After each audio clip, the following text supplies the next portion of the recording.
Bonjour tout le monde. Donc, dans cette vidéo, je vais vous montrer la différence entre l'utilisation, donc, à gauche de la plateforme, donc, de chatbot de Claude.ai, qui est en soi une interface qui vous permet d'interagir avec les modèles de Claude, Sonnet, CAT et Opus.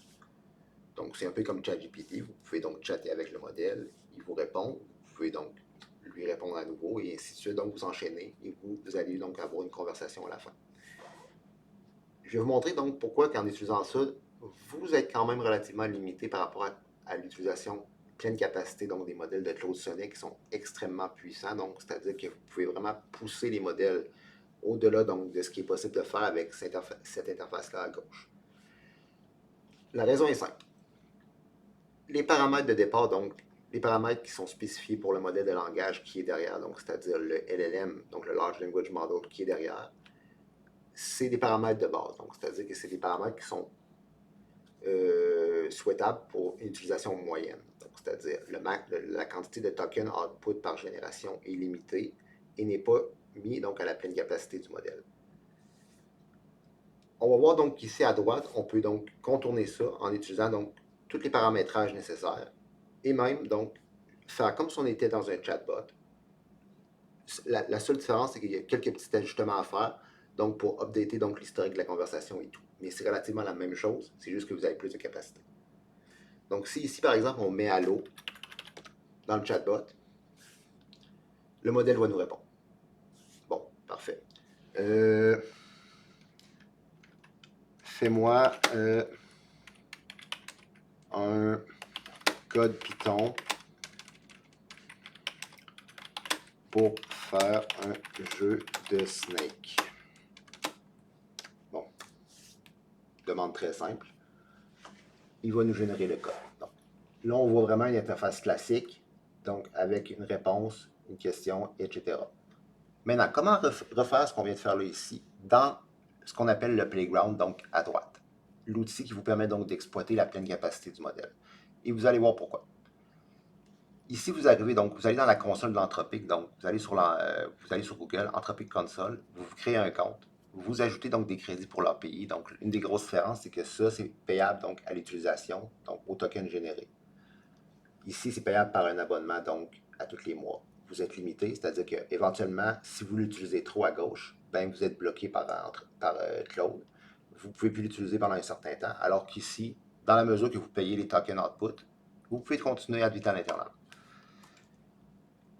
L'autre avantage également ici, c'est que vous pouvez aller ajouter donc un system prompt, donc c'est-à-dire définir la base donc de votre, on pourrait dire votre agent AI. Donc vous pouvez dire donc qu'est-ce qu'il est, c'est quoi son nom, de quelle façon il devrait répondre. Donc c'est tout ce qui permet donc de définir la base donc de l'agent qui vous aide. Donc on va pas en mettre pour le moment. On va essayer vraiment de reproduire ce qu'on a fait ici à gauche. Donc on va commencer par faire donc le hello comme on a fait initialement. Et vous allez voir donc à droite ici, quand on va aller faire Run, la réponse qui apparaît.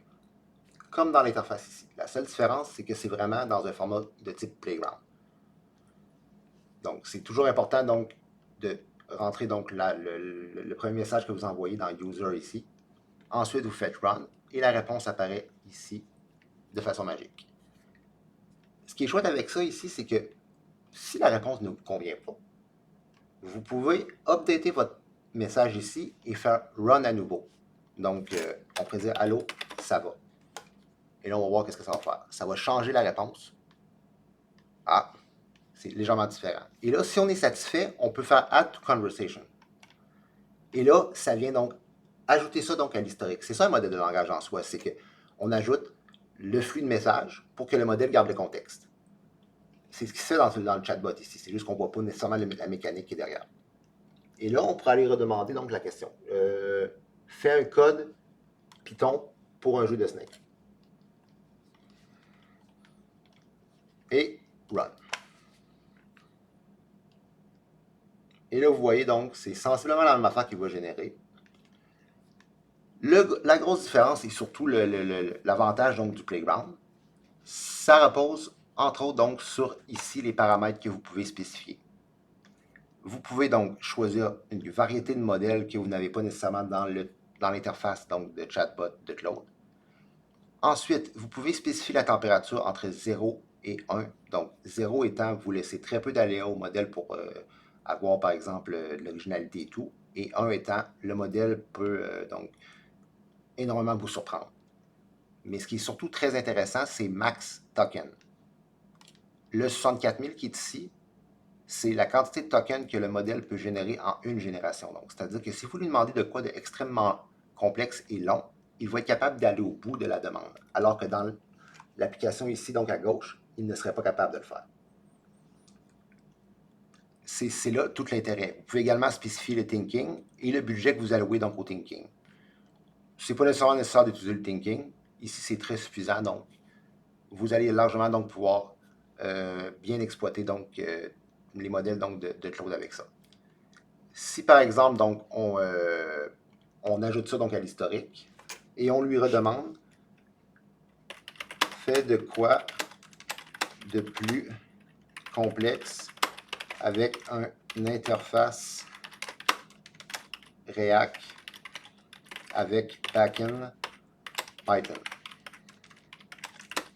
et donne tous les codes avec leurs paths respectifs.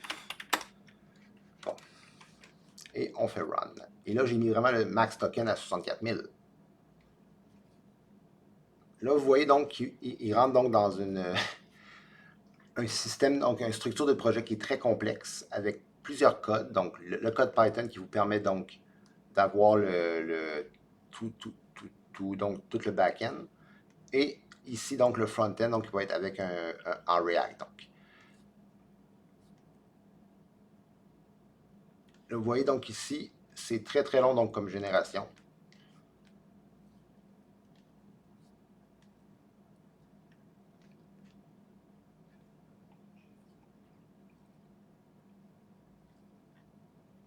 Donc là, je ne sais pas pourquoi il fait un Task Manager. Ça, c'est spécial. Mais, alors que c'est un jeu de Snake en Python qu'on avait demandé initialement. Il n'a pas nécessairement donc fait le suivi. Mais donc, le but en soi ici, c'était pas nécessairement qu'il y ait une cohérence qui soit faite. C'était plus de vous montrer donc, la capacité donc, au modèle à générer une longue réponse. Donc, vous voyez, donc là, il est rendu au front-end. Et il continue. C'est relativement incroyable donc la capacité qu'il a donc à faire des longues générations par rapport à tous les autres concurrents qui existent donc sur le marché en ce moment, que ce soit Grok, les modèles GPT d'OpenAI, le modèle de Mistral également, ou encore les modèles de Cohere. Il n'y en a aucun donc qui accorde vraiment la quantité donc de token output qui est fait par Anthropic. Et Anthropic, c'est documenté dans la littérature, c'est les meilleurs modèles pour tout ce qui est coding. Donc vous voyez, donc c'est pas encore terminé. Sur une application donc comme l'application Mac d'Anthropic, de Claude, excusez-moi, vous pourriez générer 4000 tokens au grand maximum avec une génération. Vous allez voir donc comment on va générer de tokens ici en une seule fois. C'est relativement incroyable. Donc, on ne sera pas à 64 000, je vous le dis tout de suite de base. Donc, on va être à beaucoup moins, mais quand même. Donc, on génère quand même de quoi qui est relativement très long. Et ici, donc,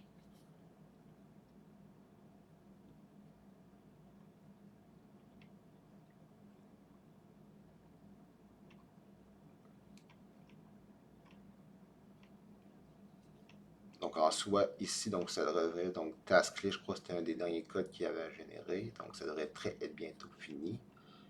Donc le but ici, c'est pas de vérifier ensuite si ça fonctionne. Hein. Je vais vous montrer donc comment ça fonctionne dans d'autres vidéos. Donc comment vraiment utiliser cette génération-là d'un code, par exemple, aussi complexe et de l'exploiter directement sans nécessairement avoir besoin de le comprendre. Donc, on est rendu à un point où maintenant l'intelligence artificielle est tellement avancée que donc apprendre à coder, c'est relativement peu important vu la complexité et la pseudo-intelligence des modèles.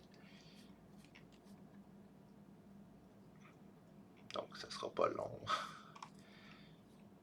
Ici, donc, bon.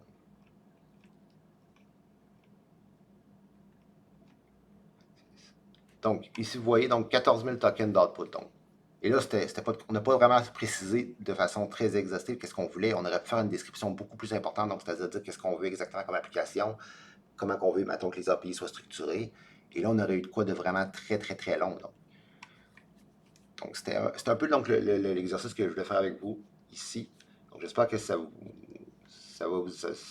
apprend donc un outil de plus donc, dans votre arc à flèche, on pourrait dire, donc des outils AI qui sont disponibles. Donc, en soi, c'est la même chose que l'application de Claude AI. C'est juste que vous augmentez la capacité donc, de génération au niveau des tokens output. Merci.